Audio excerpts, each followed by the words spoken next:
In February 2000, an unimaginable act of betrayal and violence shattered the quiet life of a respected Turkish judge, Necmi Arslan. A husband, a father, and a man of the law, Necmi uncovered a devastating secret through a DNA test. He was not the biological father of his beloved son. This revelation wasn't just a blow to his identity. It became the spark that ignited a fatal confrontation. The betrayal, the lies, and the escalating rage culminated in a night of horror when Necmi's wife, Hande, took his life in a fit of desperation and fury. How does a family crumble under the weight of such a truth? And what drives someone to commit the ultimate act of betrayal in the face of their own guilt? Welcome to True Crime Acts, where we uncover the shocking truths behind humanity's darkest moments. In this gripping episode, we unravel the chilling case of a wife who murdered her husband after a devastating DNA revelation unraveled their family. Join us as we explore the warning signs, the emotions, and the aftermath of this tragic event. Don't forget to like, subscribe, and click the notification bell to stay updated on more gripping stories that reveal the dark side of human nature. In the heart of this idyllic Turkish suburb lived a couple who seemed to embody the very definition of marital bliss.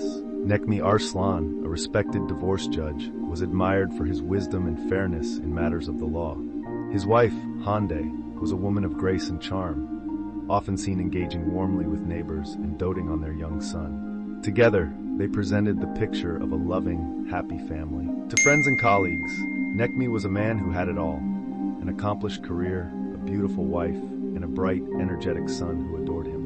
On weekends, they were often spotted enjoying family outings or entertaining guests in their elegant home, their laughter a staple of the neighborhood's charm. But, as is so often the case, the outward perfection of their lives masked a storm brewing beneath the surface. For years, Necmi had harbored a growing unease. It began as fleeting thoughts, small doubts about his son's resemblance to him. At first, these thoughts were easily dismissed, chalked up to paranoia or the strain of his demanding career. But as time passed, these doubts became harder to ignore. There were features in his son that didn't align with his own or Hande's. Necmi's concerns grew quietly, consuming him in private. He couldn't share them, fearing they would unravel the family he cherished. Yet his role as a divorce judge often placed him in the midst of infidelity cases, and the parallels between his work and his suspicions began to weigh heavily on him. The cracks in their seemingly perfect marriage were widening, but no one, not even Hande, saw the looming disaster ahead. When is perfection just a mask, hiding the truth that could destroy everything? Could you ignore a suspicion that might upend your entire life? Or would you seek the truth no matter the cost? What begins as a flicker of doubt can grow into an all-consuming fire. And for Necmi Arslan, the spark was ignited by a simple observation.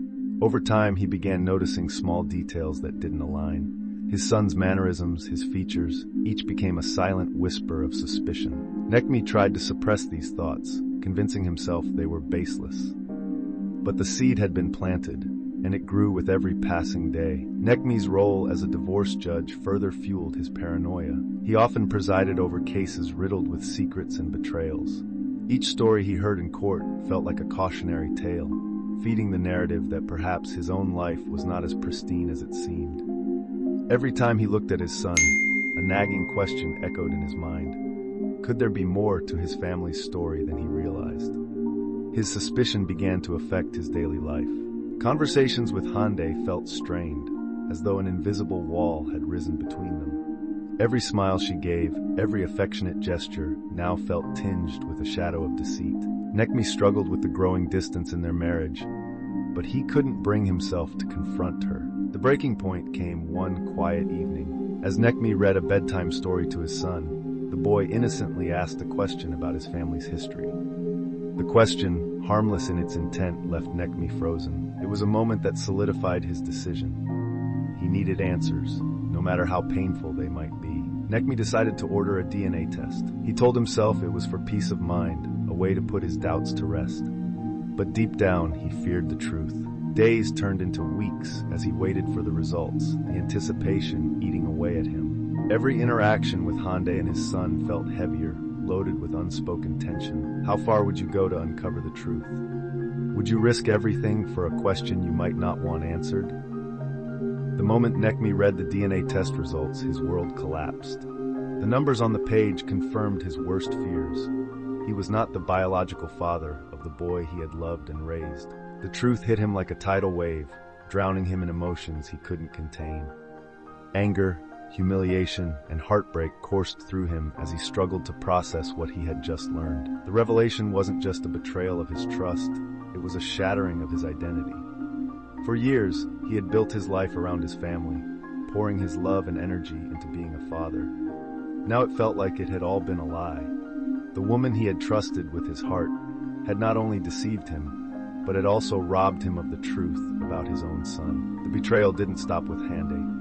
Necmi's thoughts turned to the other man, the boy's biological father. Was it someone they knew? Had he been in their lives all along, watching from the sidelines? The questions spiraled in his mind, each one stoking the flames of his anger. Necmi's emotions began to shift from sorrow to rage. He couldn't understand how Hande had kept such a monumental secret from him for so long. To him, this wasn't just infidelity, it was a calculated betrayal that had robbed him of his role as a father. The weight of it all became unbearable. How do you confront someone you love when they've betrayed you so deeply? Is there any path to forgiveness, or does betrayal like this destroy everything? Share your perspective in the comments. Necmi couldn't hold it in any longer. The betrayal burned inside him like a wildfire, consuming every thought, every emotion. He approached Hande with the envelope in his hand, his voice trembling as he demanded an explanation. "Is it true?" he asked, holding the damning evidence in front of her. Hande froze, the color draining from her face. She didn't need to look at the paper to know what it contained. For a moment there was silence, broken only by the faint hum of the refrigerator. Then, in a voice barely above a whisper, she admitted the truth. Her confession unraveled years of carefully maintained lies. Hande admitted to an affair early in their marriage, a fleeting relationship she had hoped to forget. But when she discovered she was pregnant, she made a choice to stay with Necmi and raise the child as his own. She claimed it was out of love, out of fear of losing the life they had built together. To Necmi, her reasons didn't matter. Her words were empty, an attempt to justify the betrayal that had shattered his life. The image he had of his wife, the woman he had trusted, the mother of his child, was destroyed. Every loving moment they had shared now felt like a lie, a performance to hide her secrets. The argument escalated, their voices echoing through the house. Hande pleaded with him to see her side, to understand why she had made the choices she did. But Necmi's fury only grew. To him, her words were an insult, a desperate attempt to shift the blame. His love for her had been replaced by a deep, seething resentment. Their son, awakened by the shouting, crept out of his bedroom and stood in the hallway, watching the scene unfold. The innocence in his eyes, the confusion on his face, made the moment even more heartbreaking. Necmi's anger, once directed solely at Hande, now extended to himself. How had he not seen the truth earlier? How had he allowed himself to be deceived for so long? The confrontation ended with Necmi storming out of the house. He needed space, time to think, but as he walked through the quiet streets of the neighborhood, his thoughts spiraled further. The betrayal had stolen not just his trust, but his identity as a father. It left him questioning everything he had ever believed about his family. Would you have forgiven a betrayal of this magnitude? Could love survive such a devastating truth, or is it forever broken? Let us know your thoughts in the comments below. Necmi's anger simmered, never fully dissipating. In the days following the confrontation, the tension in the house became unbearable. Conversations were clipped, interactions cold. Hande tried to make amends, cooking his favorite meals, leaving notes of apology, but Necmi couldn't bring himself to forgive her.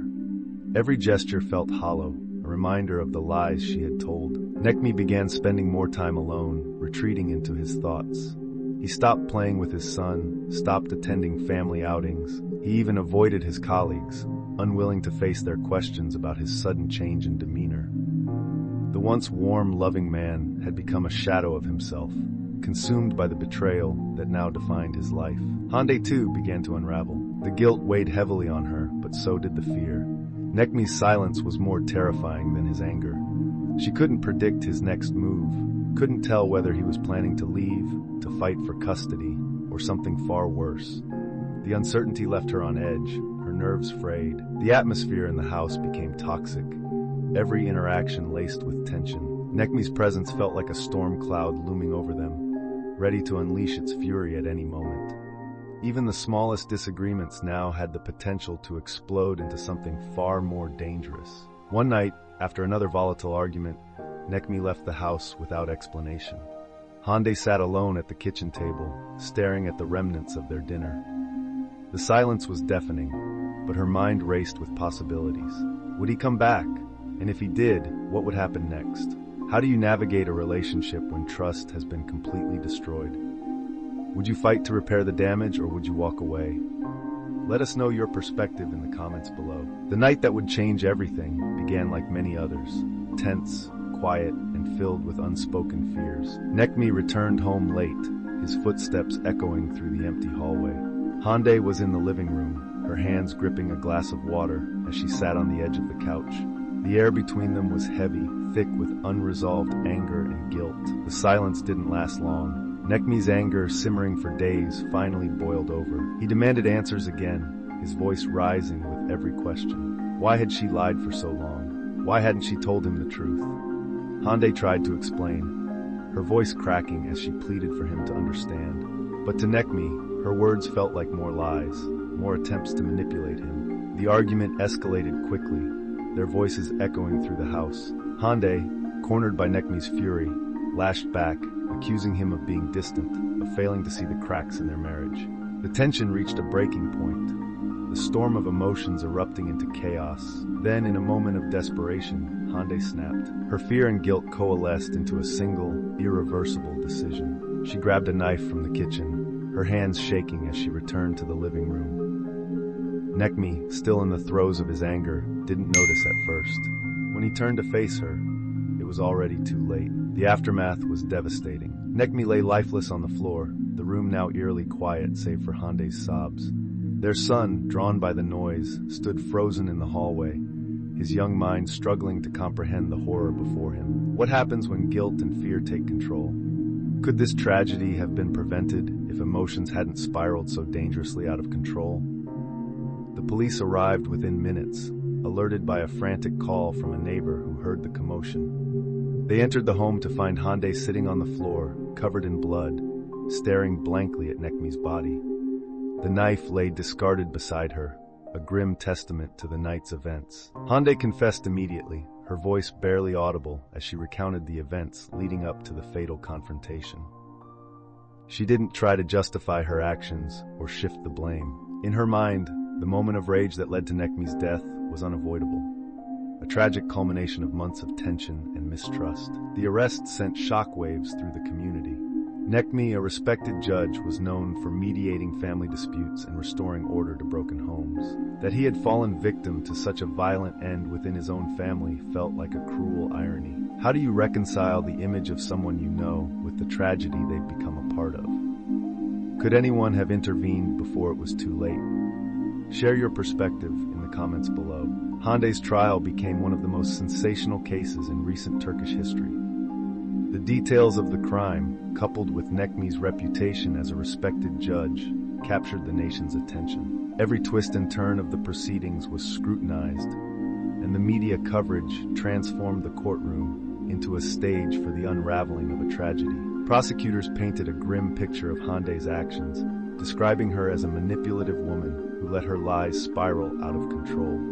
They argued that the murder was premeditated, pointing to the escalating tensions in the home and her decision to grab a knife during the argument. The prosecution sought the maximum sentence, emphasizing the brutality of her actions and the devastating impact on their son, who had witnessed the aftermath. Hande's defense team, however, told a different story. They portrayed her as a woman overwhelmed by guilt and fear, driven to the breaking point by a husband whose anger had become unbearable. Her attorney argued that the murder was not premeditated, but a tragic act of self-defense in a volatile situation. They highlighted Hande's immediate confession and cooperation with the police as evidence of her remorse. The trial also brought attention to the psychological toll of betrayal and emotional abuse. Expert witnesses debated the dynamics of the relationship, discussing how the combination of guilt, anger, and escalating conflict created a volatile environment. The court heard testimony from neighbors who described hearing frequent arguments in the weeks before the murder. Throughout the trial, the focus remained on the couple's young son, who had lost both parents in the most unimaginable way. Child psychologists testified about the long-term effects such a traumatic event could have on him, urging the court to consider his welfare in their sentencing. After weeks of testimony and deliberation, the jury reached a verdict. Hande was found guilty of second-degree murder. While the court acknowledged the psychological stress she had endured, it concluded that her actions went far beyond self-defense. She was sentenced to 20 years in prison, a decision that sparked both relief and outrage among those following the case. Do you think the sentence was fair? Should the court have shown more leniency given Hande's emotional state, or was justice served? Share your thoughts in the comments below. The tragedy left a lasting impact on the community, turning a once peaceful neighborhood into a symbol of heartbreak. Neighbors who once admired the family now struggled to reconcile the memories of happy gatherings with the horrors that had unfolded behind closed doors. Local organizations began hosting workshops on mental health, conflict resolution, and recognizing the signs of domestic distress. The case served as a stark reminder of the importance of addressing emotional turmoil before it spirals into violence. The case also ignited debates about betrayal, forgiveness, and the psychological impact of infidelity. Many questioned whether Necmi and Hande's relationship could have been salvaged if they had sought professional help. Others argued that the secrecy and deception made such a resolution impossible. The young son, now in the care of relatives, became a focal point for community support. Neighbors rallied to ensure he had access to therapy and a stable environment, determined to help him recover from the trauma of losing both parents. Could this tragedy have been prevented if someone had recognized the warning signs sooner? How can communities play a role in preventing similar incidents? The story of Necmi and Hande Arslan is not just one of betrayal and violence. It is a stark reminder of the devastating consequences of unresolved emotions and hidden truths. A marriage built on secrets, a family torn apart by lies, and a young boy left to grapple with the aftermath of unimaginable loss.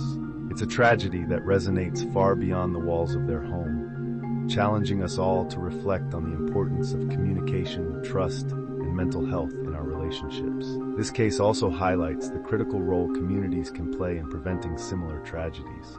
When neighbors, friends, and family notice signs of distress, their intervention, even a simple conversation, can sometimes make all the difference. But too often, we turn away, assuming it's not our place to get involved. This reluctance can leave individuals and families to spiral into darkness with devastating consequences. At True Crime Acts, we aim to tell these stories not just to uncover the truth, but to spark meaningful conversations. This tragedy forces us to ask ourselves difficult questions.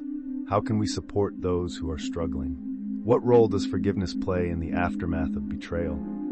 And how can we, as individuals and as a society, ensure that emotional turmoil doesn't escalate into violence? As we close this episode, we want to hear from you. What do you think could have been done differently to prevent this tragedy? Could early intervention or open dialogue have changed the course of events? Share your thoughts in the comments below. Thank you for watching this gripping episode of True Crime Acts. If this story moved you, please like, subscribe, and click the notification bell to stay updated on more true crime stories that reveal the darkest corners of human nature. Together, we can learn, reflect, and create a world where tragedies like this become fewer and farther between.